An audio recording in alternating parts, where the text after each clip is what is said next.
Moving on, we are going to be jumping into a 21-year-old in the New York Yankees affiliates. His name is Everson Pereira. He's a center fielder, 6 foot tall, 191 pounds, 21 years old. He is out of Venezuela. Ross, run through these stats on this one. Everson Pereira, I think coming into this season, I thought he was one of the best power hitters in the minor leagues.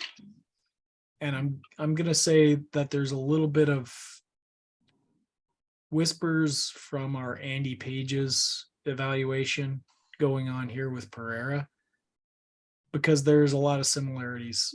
Both of them last season were in the low minors. This season they moved up into the mid minors, the high minors.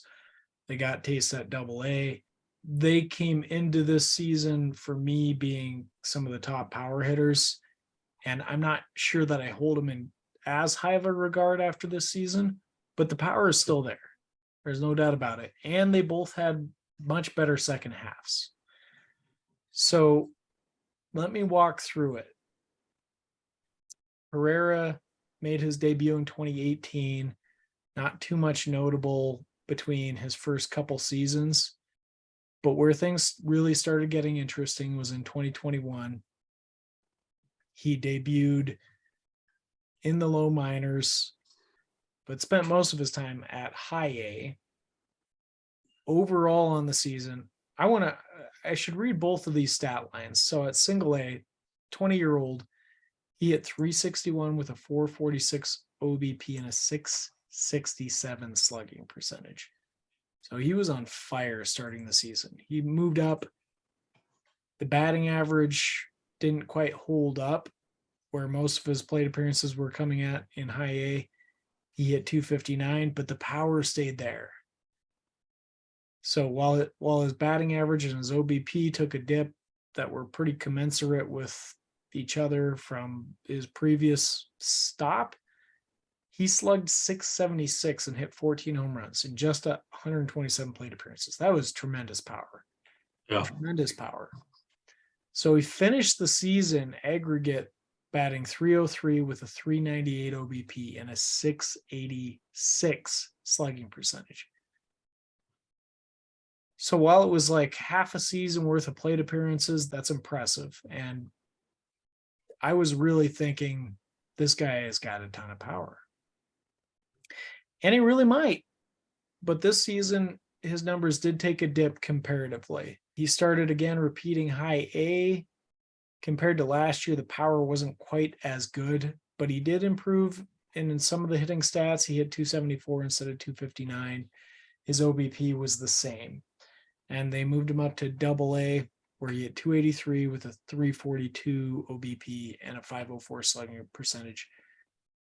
So overall in the season, 277 batting average, 350 OBP, 469 slugging percentage, 14 home runs in 401 at-bats, 448 plate appearances. Interestingly enough, he stole more bases this year. So now you kind of have to ask the question, is this guy a little bit more than just a power hitter? I don't know about that. I think it's going to hinge on the power. Strikeouts were a little high, and they were a little high last year as well. But overall, he's projecting to be more of a power hitter than anything. So if we look at his peak projections, he's projected to hit 237 with a 316 OBP and a 426 slugging percentage, 23 home runs. Does he have a comp? Yes, you're going to like this one. Yasiel Puig. Oh, Puig. Puig was my guy, man. I loved Yasiel Puig. I don't think he's quite the physical specimen that Puig was, but Puig is a really good example of projection and things not quite always going to plan, right? Yeah, nothing ever went to plan with Puig. My biggest question on this guy, so 826 at-bats. The speed's there. It doesn't really, it started to translate into stolen bases. He's got 12 triples. That's a lot of triples. Yeah, he had 9 triples in 2022. Yep. That's not an easy thing to do.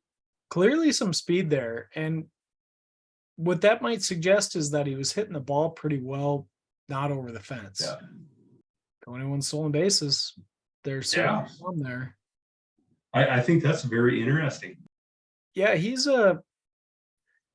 one that I'm more at this point in watch and see mode for next year. I think I would have been mostly was trying to acquire this guy preseason last year or last year, 2021. And at this point, I wouldn't be trying to get rid of him necessarily, but I'm in wait and see. So in leagues where I have not added him, I'm waiting to see what he does next year before I get too hot on my pursuit. For sure. I think I agree with that. Yeah. I think that's a good take. I think it's somebody that you want to keep a very watchful eye on just to make sure that the explosion's not happening. Yeah. Yeah, for sure. I like it. If you enjoyed this video, please like, subscribe, and of course visit our website, scoutthestatline.com for more.